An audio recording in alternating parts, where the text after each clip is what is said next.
Yeah, good afternoon, man. Thank you very much for giving this opportunity to speak on a very vibrant topic nowadays. This topic is a little technical. I would like to I will try to make it palatable. So in a normal words, generally we will be talking. But otherwise, this is a very highly technical topic, and there are a lot of jargons being used in this. But I would be talking only on the normal terms and so that it goes across to the viewers. Yeah, viewers, this topic is on the recent techniques for breeding dairy animals. And this is important because of the reason we will discuss. Why? Because we are discussing this thing. There is a very valid reason to take this topic. Let us have some preamble. What is the reason of understanding or talking on this subject? One that we have got in the country, we are the top milk producer in the world. And that is not from today, that is from last 26 years, we have been top in the world in milk production. But when we come to the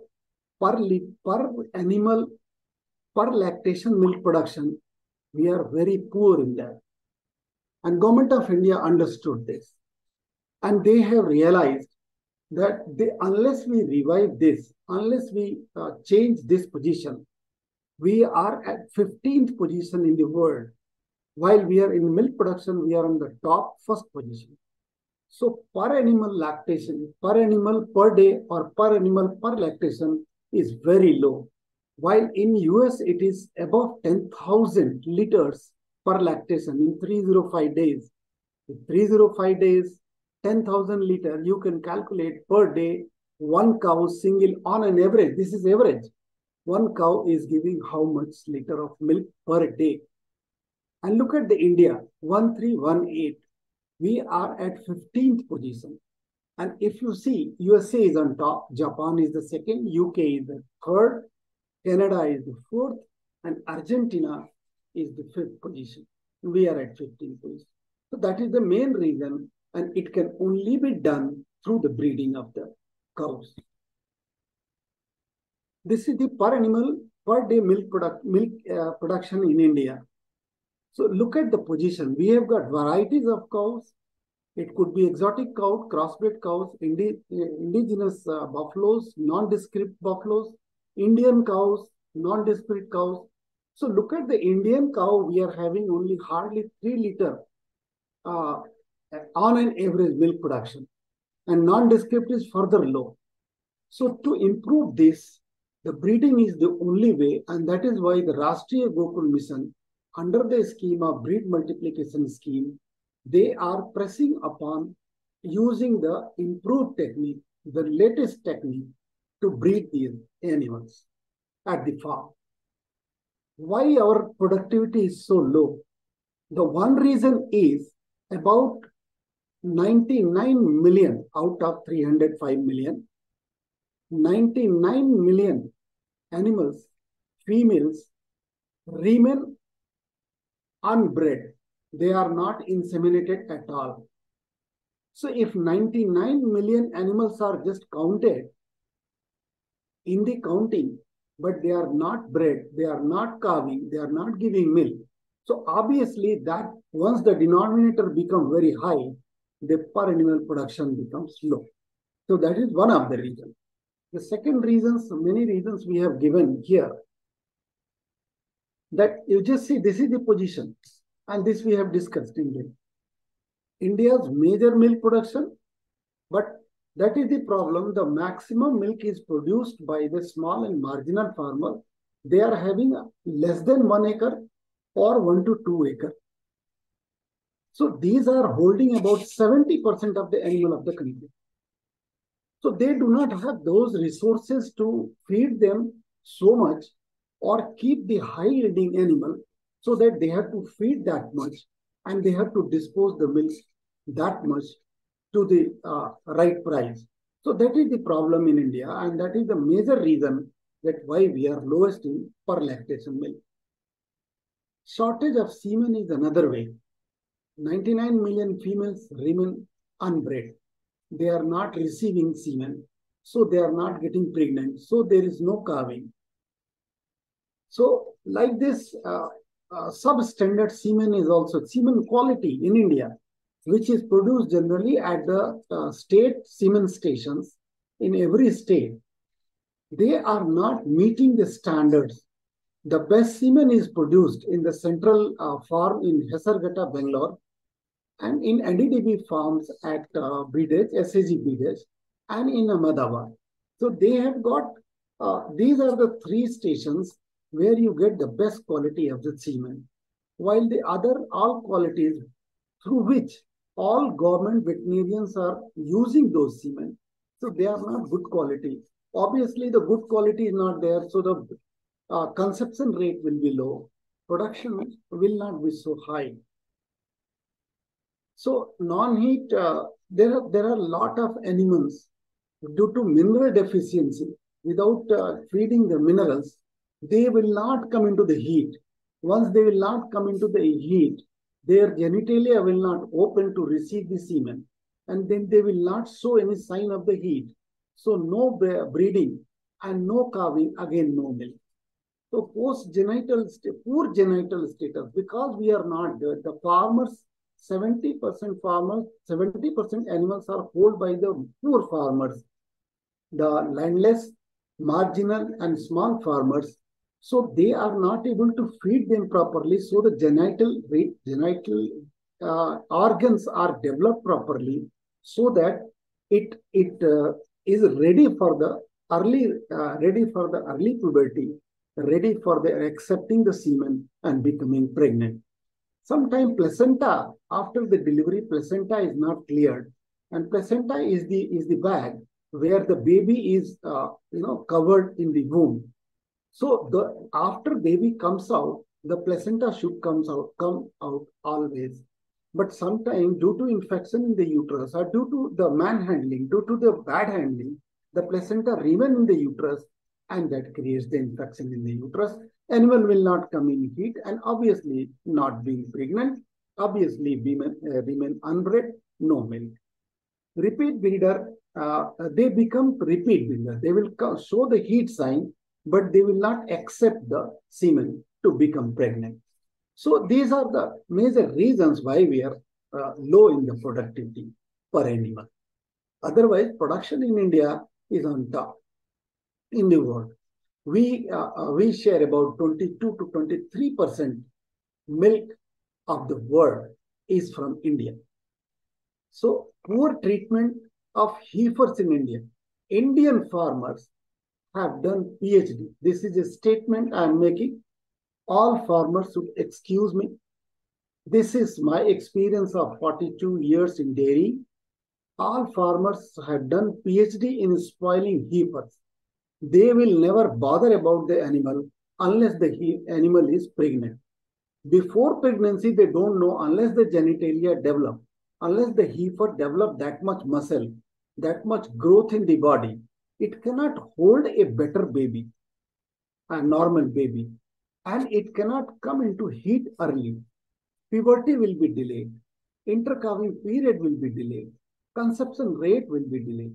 So all these things are affected due to the poor treatment to the heifers. And our country is never treating the heifers in a good way.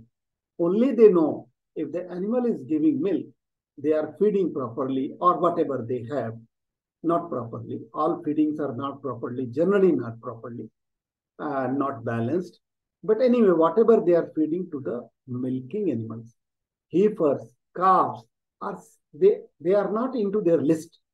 So this is the reason of being less productive animal in our country. Poor feeding and, the dry pregnant animals. There are dry pregnant animals. The animal stops milking, giving milk once it comes to the late pregnancy.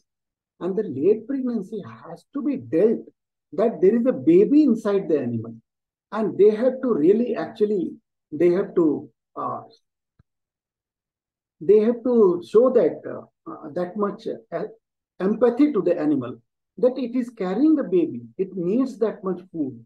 So those things are problem. that we are not able to. Okay, so why breeding? Why at all breeding is done? And why this topic? We were talking about why this topic. This is a requirement under Rashtriya Gokul Mission, under breed multiplication scheme, that the animals have to have high producing animal, number one. Number two, that in 75 years, we have done so many other schemes, Operation Flood 1, Operation Flood 2, NDP 1, NDP 2, and so many other government projects at the state level, central level. Despite that, we could not improve the per lactation yield. The high yielding animals are not, actually India is not known for the high yielding animals. So to rectify that, the Rashtriya Gokul Mission has taken a vote that they will be going for the crossbreeding, or they will be using only the sex semen. They will be using the indigenous breeds bred with the sex semen, bred with the embryo transfer. Up now, sex semen embryo transfer is what we will discuss in detail. So RGM has got a lot of leverages towards the rearing animals using this kind of technology of breeding. So these are the reasons why RGM is giving so much of subsidy on that, like 5,000 per animal IVF pregnancy. If the animal becomes pregnant through the IVF, that farmer is going to get 5,000 rupees per pregnancy. So then 50% cost of the sex semen has been subsidized. 50% subsidy for establishing the breed multiplication scheme, that you people know that there is a breed multiplication scheme where the subsidy is about 2 CR and total project cost is about 4 CR or above.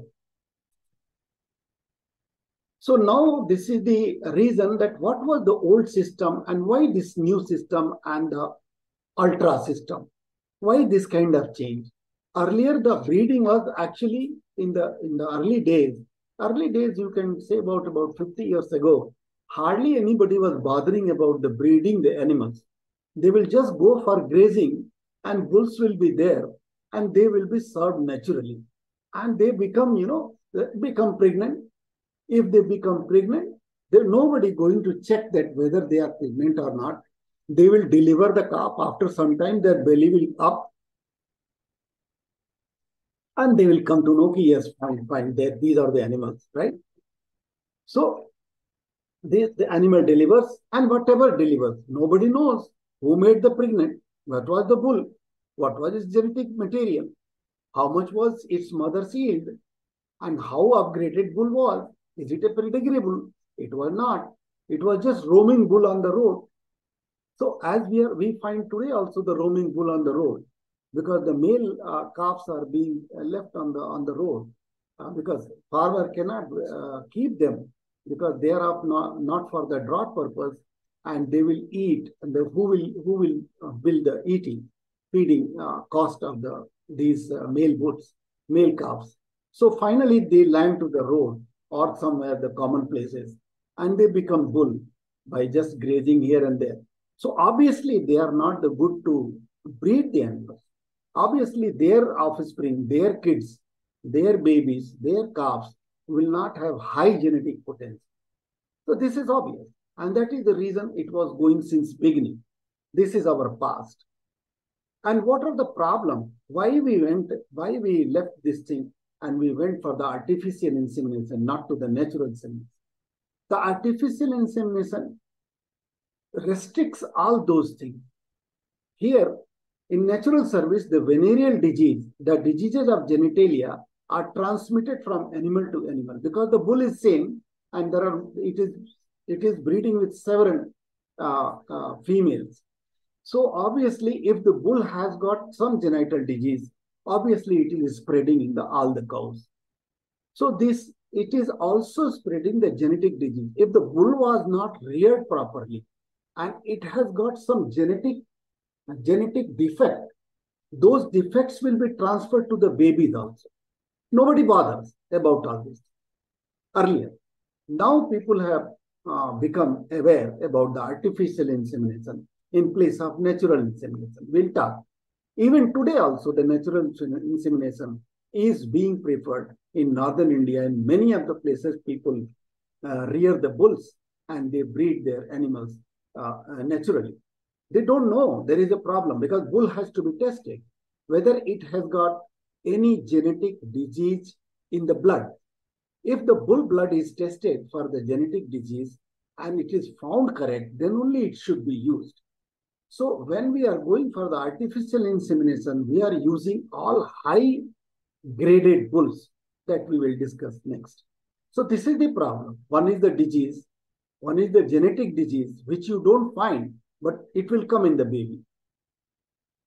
If the bull was brucella positive, which causes abortion in the animals, so that also will be transmitted from all the cows, one cow to other cow to other cow, like.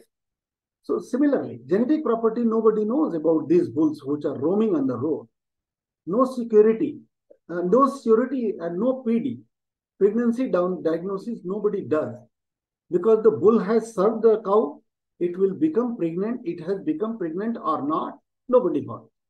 So that kind of thing is was going on in India, but now there is a lot of improvement in that. So let's go to the next one. That what are the heat signs? This is the one of the biggest reason in the field, in the farm, that animals are not detected their signs.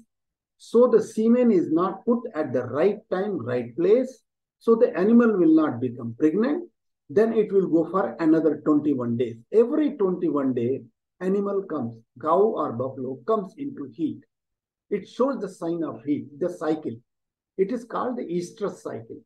It is in the bovines 21 days. If it is a heifer, it may come 1 day earlier. First heat comes 1 day earlier. But in case of cows, which are already calved, cows, buffaloes, so it will come every 21 days. So farmer knows the last time heat when it came, but they will not keep record for the next heat. So the next heat will be missed. Once the heat is missed, whatever insemination you do, it is not going to accept it. And then it will not become pregnant. So you have to wait for 21 days. The animal will simply eat. They will not give milk.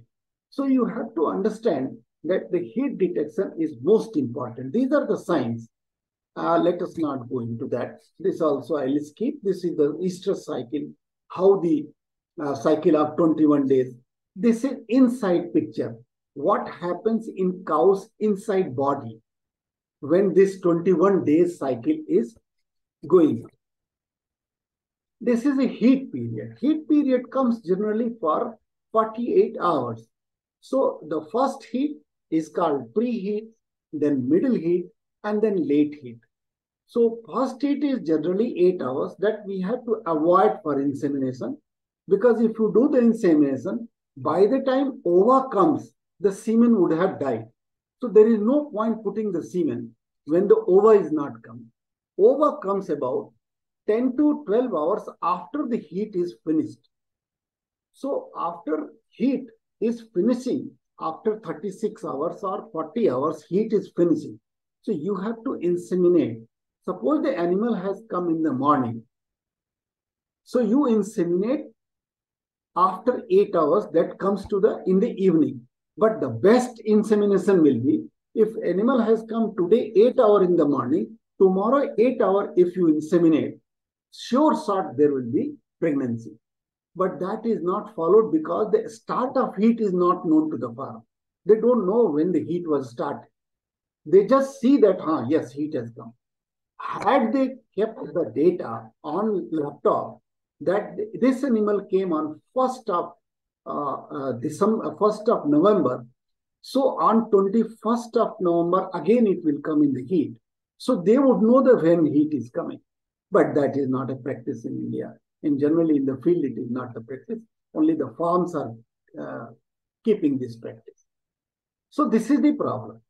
The sperm is either put earlier, the semen is dropped into the body of the cow earlier, or much later. Heat has already passed and then you are dropping. So sometimes it is a chance that animal getting pregnant. This is the reason that why we are very low into per animal productivity.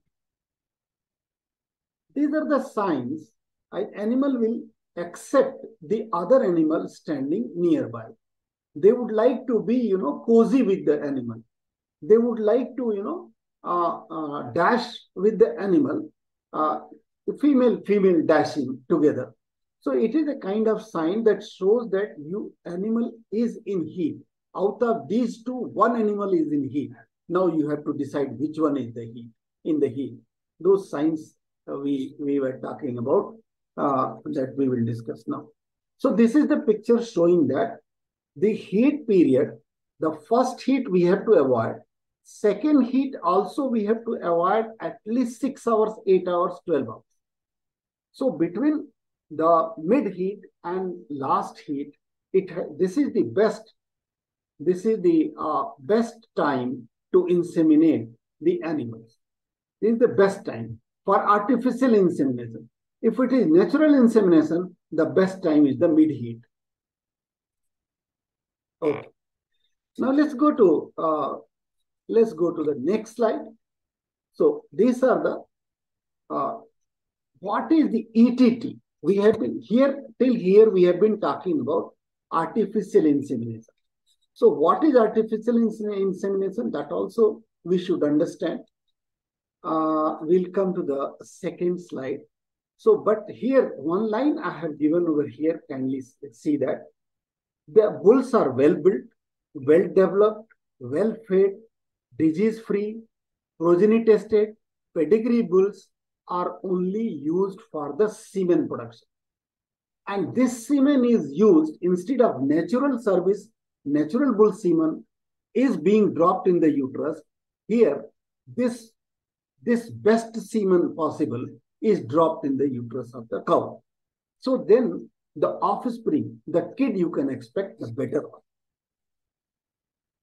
Now, what is the ETT? Everybody talk about the ETT. ETT is the embryo transfer technology. So what is the embryo transfer technology? We'll discuss a little bit on that. Here, there is a high pedigree bull semen used.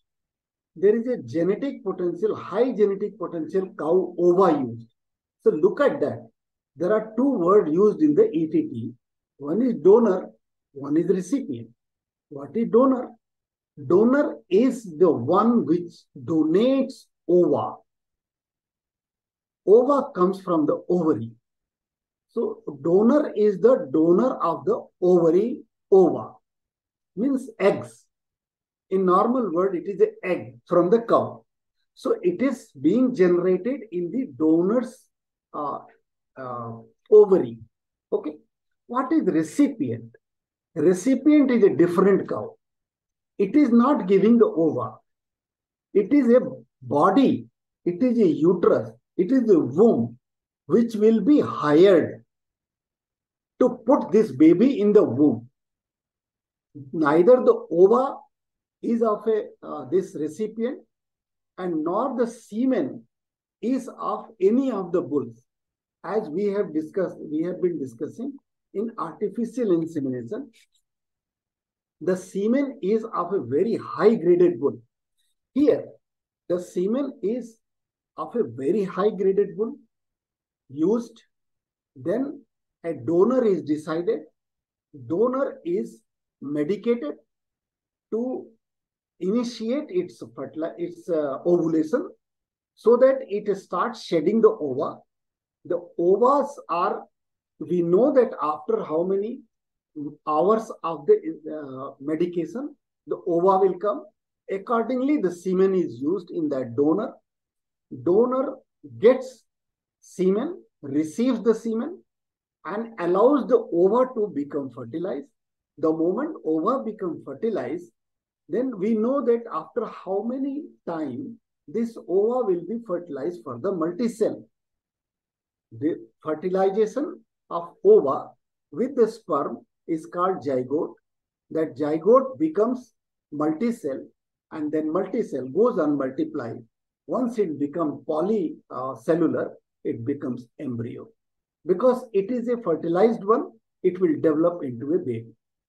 So we have to wait at certain level, and then the laboratory people will take out this ova, fertilized ova, and also some of the new ova coming into the ovary, that also they will harvest. Now they will treat these two things differently. They will examine in the laboratory which ova is already fertilized. That is called embryo. And which ova is not fertilized, they will fertilize this ova in the laboratory with the semen, giving the same position what it would have been fertilized in the uterus, right? So these are the two things. One was fertilized inside the body of the donor. The second was fertilized in the laboratory. So the first, which was fertilized in the body of the uterus, donor, that is called the embryo. And one which we have developed in the laboratory, that is also called the embryo, but that is the in vitro fertilization. There are two words used in this, in vivo and in vitro. In vivo is in the body. In vitro is outside body. So here two type of thing I have described. One, that one ova comes from there, where the sperm has already fertilized the ova, that is zygote. It is becoming embryo, and we are washing it out. We flush it out the uterus, and we get this ova, which is fertilized and non-fertilized. So laboratory, we can differentiate which one is fertilized, which one is not fertilized. So then we decide the which one is fertilized directly goes for the embryo preservation. And which is not fertilized will be fertilized, and then it will go for the embryo preservation. Now thereafter the process is same. There will be a recipient cow. Suppose a farm has got 10 cows. So the gentleman will go, the farmer will go definitely to the embryo center, and they will buy 10 embryos. And they will request the veterinarian to put this embryo in all the 10 cows. So you know what will happen? All the 10 cows will develop pregnancy at the same time. This embryo will attach to the uterus after 9 months, after 10 months. If it is a buffalo, 10 months, 10 days. If it is a cow, it is 9 months, 9 days. This embryo will develop a baby, and it will come out through parturition. So this parturition, which we will call delivery in human being, is a parturition in animal. So this parturated thing is called either from the ETT or from the IVF. ETT, if the ova used, which was fertilized inside the body of the donor. And IVF, it is the ova used, which was fertilized in the laboratory. And nowadays, our country is rich in the ovary, this ova, and this zygote, this embryo. There are a lot of embryo labs, and you can buy many, not one. There are n number of embryo labs in the country, and these are available. Farmers have to buy that and put into the their cows. Their cow need not to be inseminated at all, because they don't want, their ova is not going to be used. It is all useless for the farmer. Already ready-made embryo is being put into the uterus, which will develop into the baby. So that is called ETT, embryo transfer technology. And if it is from the laboratory, it is called the IVF technology. Now, what is the AI with SSS? Everybody is talking about sort semen, sex-sorted semen.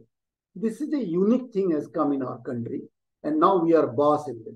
I mean, we are the highest manufacturer of sex-sorted semen. What is this? In human being also, in animal also, two types of chromosomes are found. These are called the genetic chromosome, X chromosome and Y chromosome. These are the chromosomes which carry our character to our baby.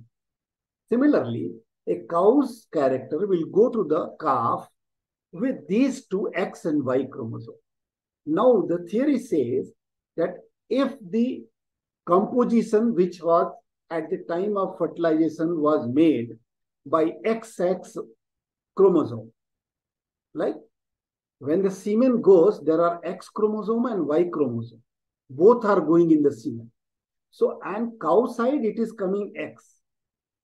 So, if the fertilization are done by the X chromosome, so then that is going to be a baby, a girl, a heifer, a female cow. In case of Y getting fertilized, the ovum is already having X, and now Y is going to fertilize. So XY becomes the male cow. So this is the theory in this. How it is done. The Y leg, the Y chromosome is much bigger than the X chromosome. So the scientists have developed a technology. They will separate the Y chromosome and they will use only X chromosome. Now suppose the X chromosome is only being used. The semen with X chromosome is being used. It will go and fertilize the X ova. So then the baby will be XX, means the baby will be female. So that is called sex sorted. What we have done here is Y sex chromosome has been removed from here. And we have kept only the X chromosome. So then, unlike in the human being, people are running about the male baby. In cattle and buffaloes, we run about the female baby, right? This is a beautiful picture. I would like to show here and try to show that how it is.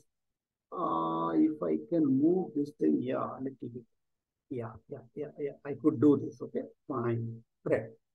So look at this. This is sex-sorted semen. How it works and how miraculously it increases the animal production. I'll be using 5 minutes more. Right. Just go ahead. This is a bull mother. Bull's mother was having 6,000 liter production capacity. It is a genetic factor. Let us understand that capacity. Similarly, this bull father was having a capacity of 6,000 milk production. Father not. Father's mother has given us the genetic potential of 6,000. Both are having bull's mother and bull's father had given 6. So the baby has come with the 6,000 milk production capacity. This is a bull. Now we have sorted the semen. What we did, we have sorted the semen, taken out the Y chromosome. And now we have taken the cow, which is having the mother side 1,000 and father side 3,000. The bull was having 3,000 capacity, genomic, and mother is having 1,000. So the cow is having inherent capacity of 2,000 production. Now we are mating with 6,000 semen with 2,000. Look at that, what happens here. Half of this and half of this is coming. Half of this and half of this. Half of this coming means how much it is? 4,000. 3,000 from here, 1,000 from here, 4,000. So this baby, if it is a female calf, this one, female calf is going to have 4,000 liter milk production capacity. In one lactation. We measure it with the lactation age, right? This is going to become cow. And this cow is now giving a calf. And this calf is again, this cow is being met, fertilized with the semen of the bull of this 6,000. What will happen? 3,000 will come here and 2,000 will come here. Look at the third. First generation, it improved from 2,000 here, from 2,000 to 4,000. In second generation, it is going to the 5,000. So see, every year, 1,000 liter milk is jumping in one lactation. And this is called the artificial insemination. Once we use the sex-sorted semen, SSS, so what is the benefit in the sex-sorted semen? This is also a kind of AI, not very difficult, very simple.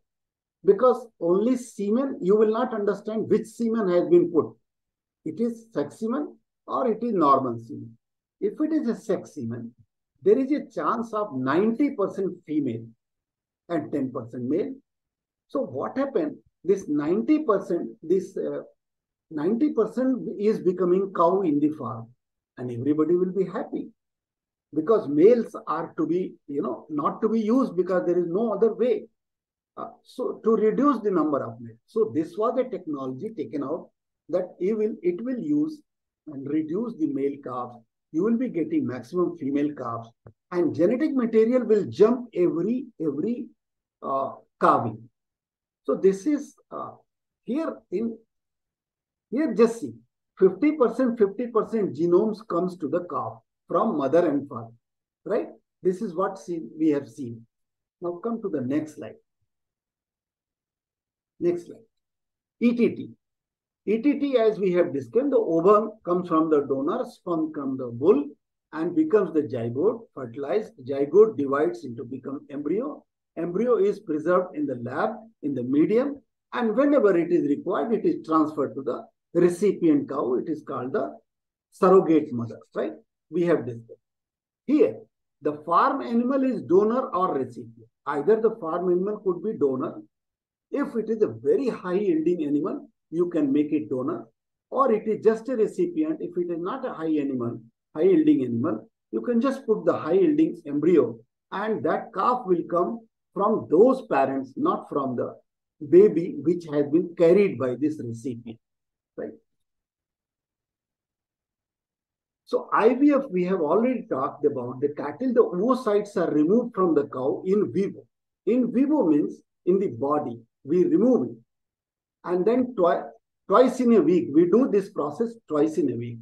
Then they are recovered. Oocytes are subject to the in vitro maturation. It goes to the laboratory, gets matured.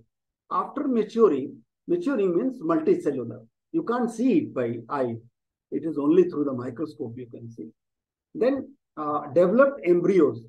It is developed to the blastocyte. Blastocyte is a multicellular state. And then I will show you the picture also. And then it is transferred to the recipient. So since it is developed in the laboratory, it is called in vitro fertilization. ETT, how ETT is going to help? See, imagine a miracle. See, again 6,000 and 9,000 parents we have taken, and embryo has 7,500. Now surrogate mother has got the capacity of only 3,000. This embryo has gone there, developed in the surrogate mother. Surrogate mother is not going to contribute in the milk production trade, not at all. So male calf is born, female calf is born. This female calf will have a capacity of production of 7,500 liters. So this is what is the beauty. It is not taking anything from the surrogate mother and directly taking from the parents of the embryo.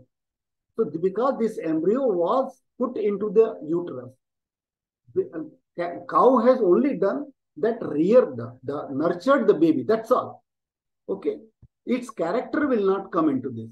Character is coming of the parent of the embryo. And see, it is 7,500. Then this cow becomes here. This calf becomes a cow. So what will happen? This calf will have a 7,000 female calf, wrong. It is 7,500. Now just check it. 7,500. Suppose this cow is having 7,500. This embryo, okay, this cow is having some capacity, 4,000.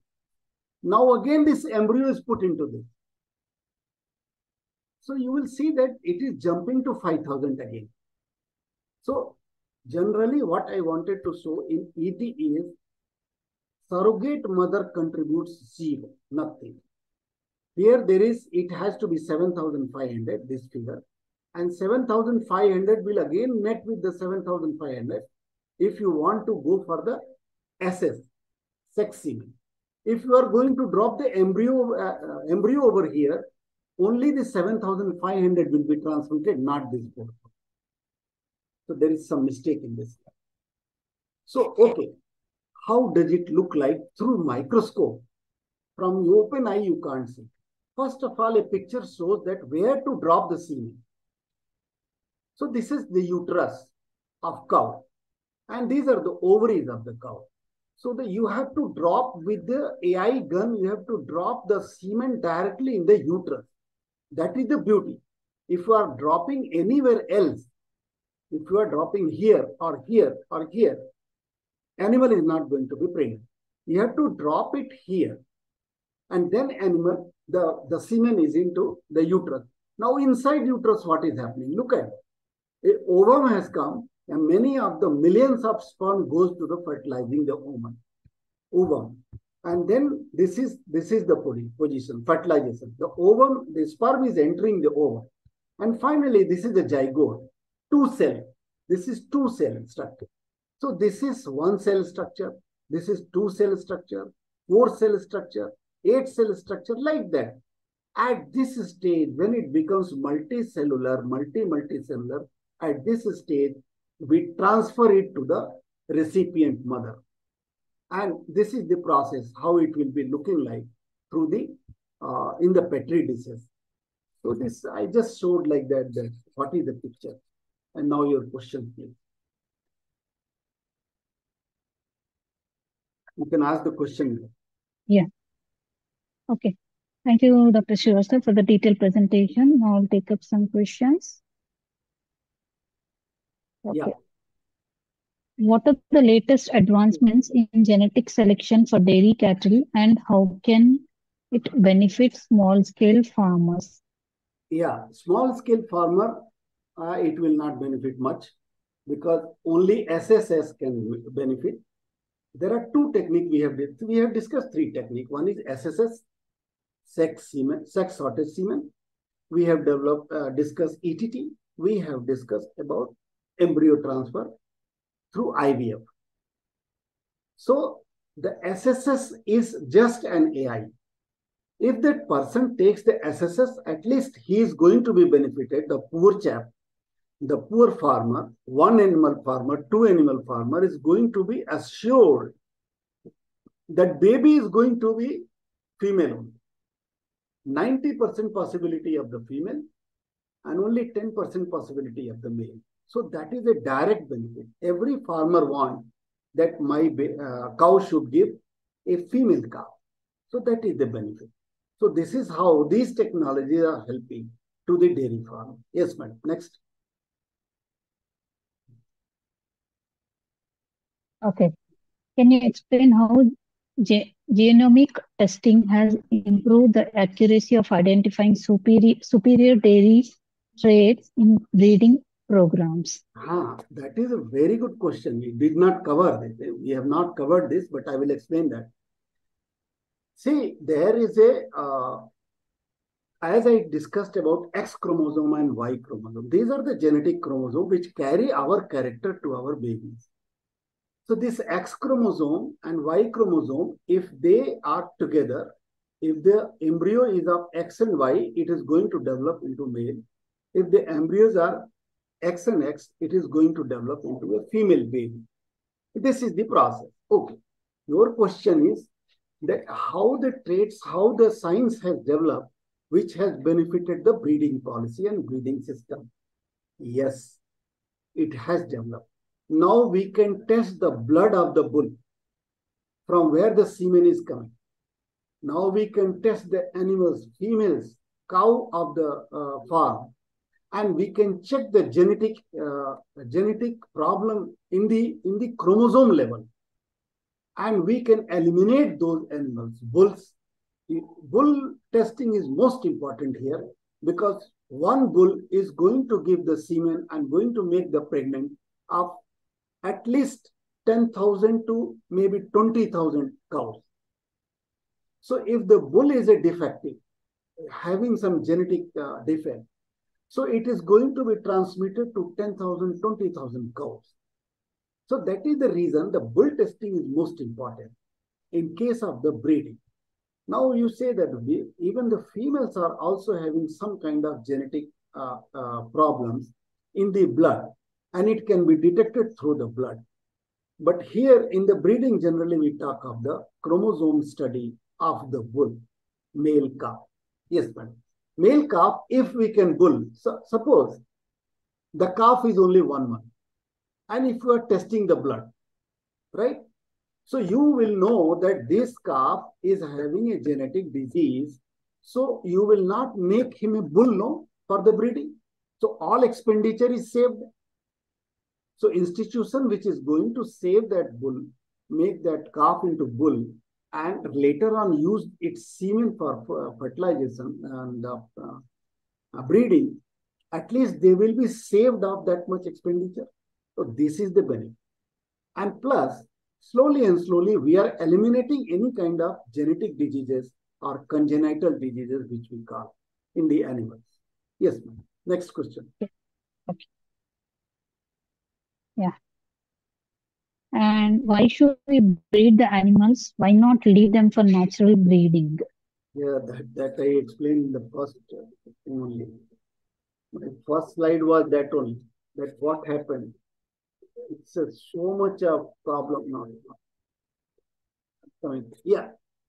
See, if the natural breeding means one thing that you don't know, if it is a proven bull, good. That answer is given. That I know its genetic potential. Otherwise, you don't know genetic potential. What bull it is, how much its mother was giving bull milk. So how much it is having capacity to produce the milk. So why should I use that? In AI, you know the bull. You know the name of the bull.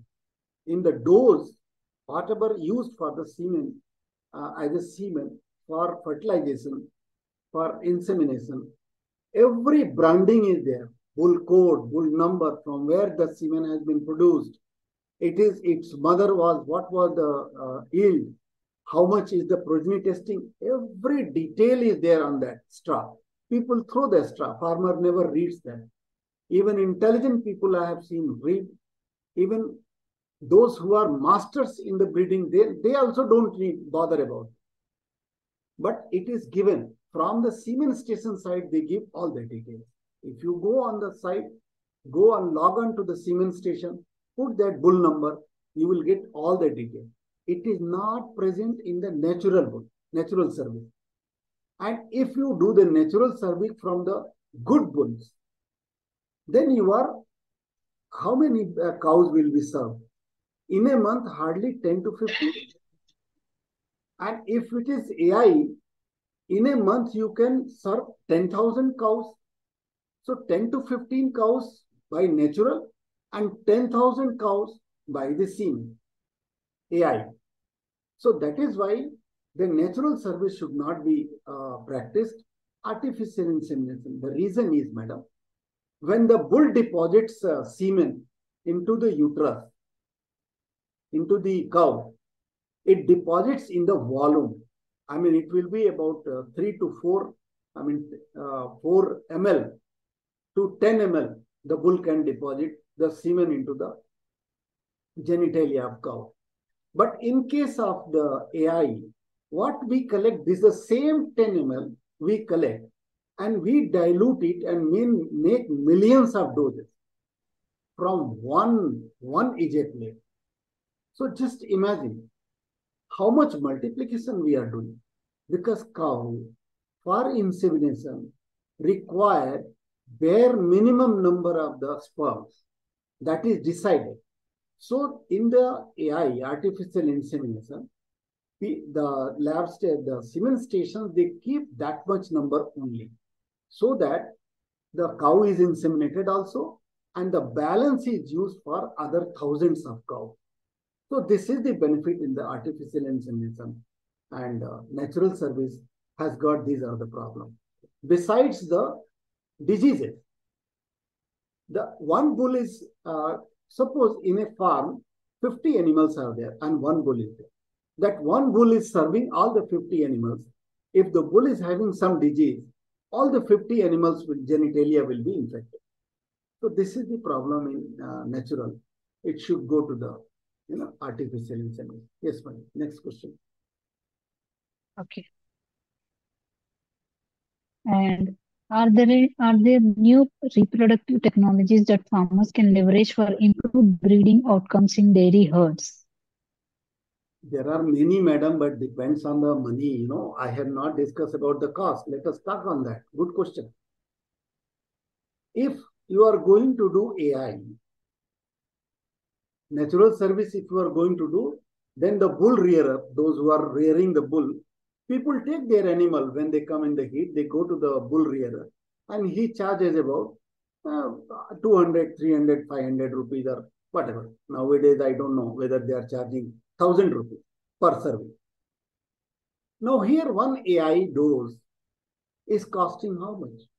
It will be costing about 500 rupees, not more than that. Now come to the sex semen. It is costing 1,500 rupees. Now come to the embryo. It is costing 30,000. So this is the difference. Now farmers have to decide.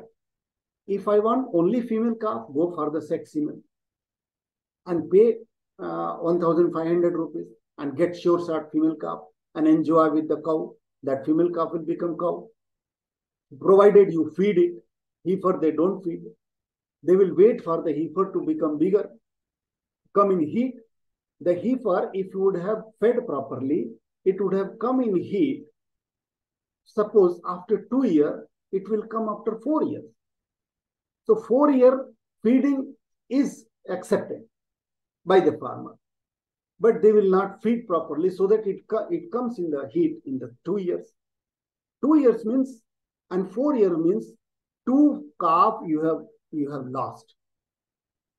By saving feeding to the heifer, 2 calf you lost. And had it been the SSS, sex sorted semen, 2 female cows you have lost. So nobody understands, madam.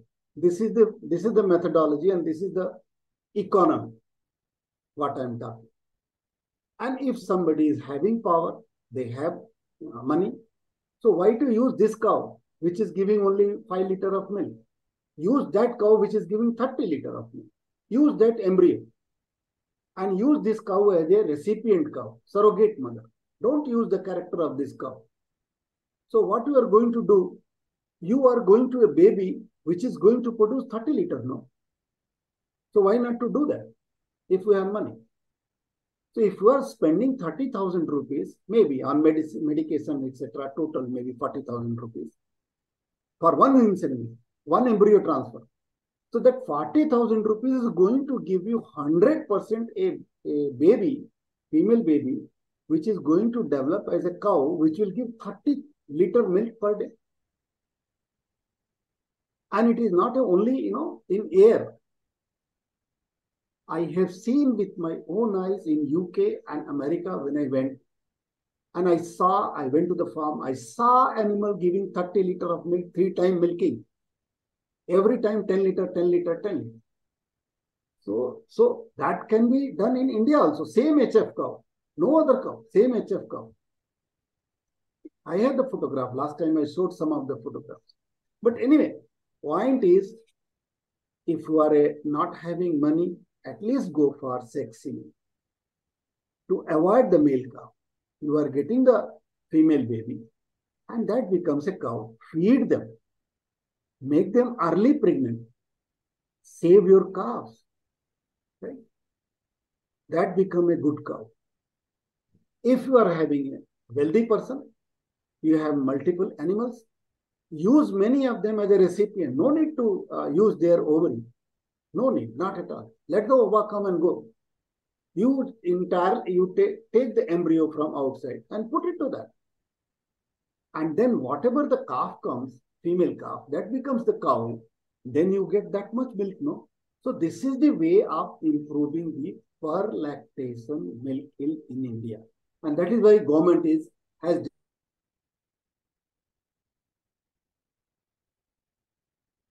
breed multiplication scheme will have to use either sex semen or just this embryo transfer.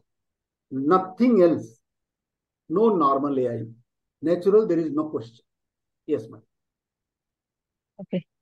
And how do precision nutrition techniques contribute to better reproductive performance in dairy animals? Contributing. That is only contributing. I am telling to feed the calves, feed the babies, feed the heifers. so that it becomes adult with a better genitalia, so that it can hold better baby. That farmer don't understand. But farms, the breed multiplication farm has been restricted to use this much on feeding. If they are not feeding that much, if the calf growth is not that much, heifer growth is not that much, they are going to be asked question by NDDB, why you have not done. So there is someone now going to ask about in breed multiplication scheme. Yes, ma'am.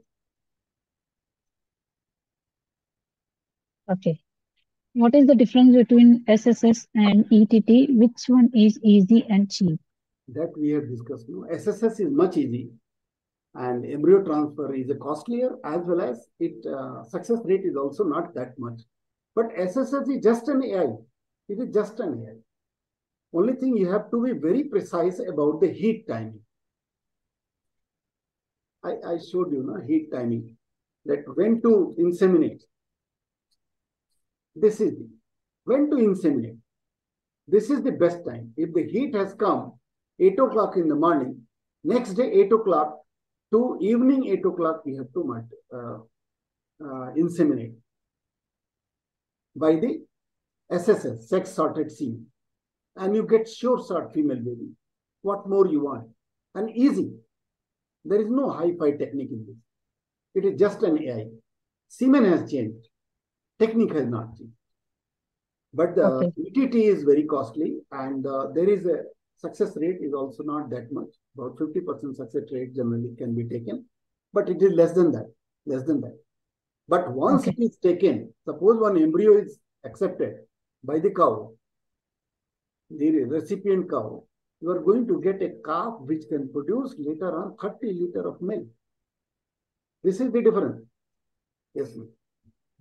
Okay. And can you highlight any strategies for enhancing the resilience and adaptability of dairy breeds in changing climates? Changing climates, nobody. That is also, I have been, in all my talk, I have been telling, there are only two ways to combat with that, whatever you are raising the climate change. One thing, develop, cultivate green fodder. Then only keep the animal. There is no point keeping animal on the dry fodder and cattle feeds. It generates lot of methane. In human also. If you eat lot of concentrate, high energy food, you may generate gas, which will have lot of smell. But in case of vegetarians, and in case of lot of fiber eating people, there are very less smell into the gas. So same thing in the animal. Animals are made for eating the forage. The cattle feed we have added because the milk production is very high, increasing day by day. And the cow has to be supplemented with some kind of protein and carbohydrate. And that is how we are adding it. And oil also, fat. That is cattle feed. So the best thing is green pasture. And the second best thing is crossbreeding. You go for crossbreeding. We have done that. So the third, which is a boon for us, which we have not done till today. Third point. Rear indigenous animals, they are already adopted on this climate. Don't take HF and Jersey. If at all you want to have the HF and Jersey, then go for the crossbreeding only. Because not the pure 50-50 cross. Because it will have 50% tolerance of the Indian climate. But otherwise, climate change has to be addressed with the methane production, and that is a larger kind of decision which Government of India has not signed on that, on the treaty to reduce the greenhouse gases.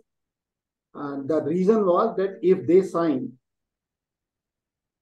I told you, 70% animals are in the hands of poor farmers. Then who will suffer? If the methane treaty is signed, madam, we have to curtail the methane production which is from the animals, especially bovines. So if India signs that, then obviously we will be under, all these farmers will be under suit. Then why should we do? And that's why we have avoided. And logic was very good. So that is a way, but we cannot adopt in India because India is mostly a farmer-dominated dairy part I'm talking about. Only I'm talking dairy. It is farmer-oriented, poor farmer-oriented. So you cannot have a kind of ban on keeping animal and for the greenhouse gas production. They are living space. You go and see in the villages how people are keeping the animals. They don't have the space to live for themselves. Where the animal will live. So in a very cozy, very close, very situation, they are keeping the animals. Obviously, the greenhouse is very high. So their housing, their feeding, their breeding by crossbreeding, taking indigenous animal, feeding by green grass, and housing, air ventilated houses. Hardly will find in the villages. You go and see. 2 animals are there, and 1 animal can't stand in the place they have tied. At least in the night time, they tie in that area. Whole night, the animal is suffocating and emitting the methane.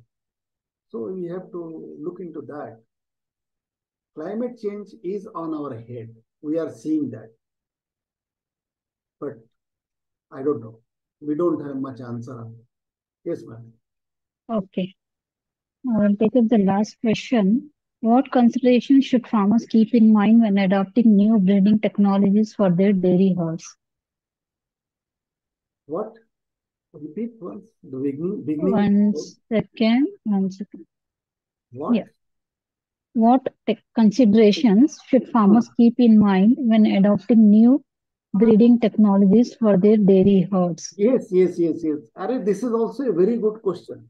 So, I don't know. Whosoever has given you a question, very good question. You want to produce 12 liter, 30 liter, 20 liter milk from a cow, but you don't want to feed them. You want to feed only whatever available at home. You will not go for the testing of that what you are feeding to the animal. Is it a balanced diet? Unbalanced diet? It is some part is going more, some part is absent in the diet. They will not consider this. They only want the milk, white liquid. So animal doesn't have a treasury. The human being has got lot of places to keep money. At the time when it comes, they will take out that money and they will spend and they will do their work. Animal doesn't have any pocket. Whatever you are feeding, they will return. If you are not feeding properly, they will not return properly. So that is the main consideration the farmer has to look at.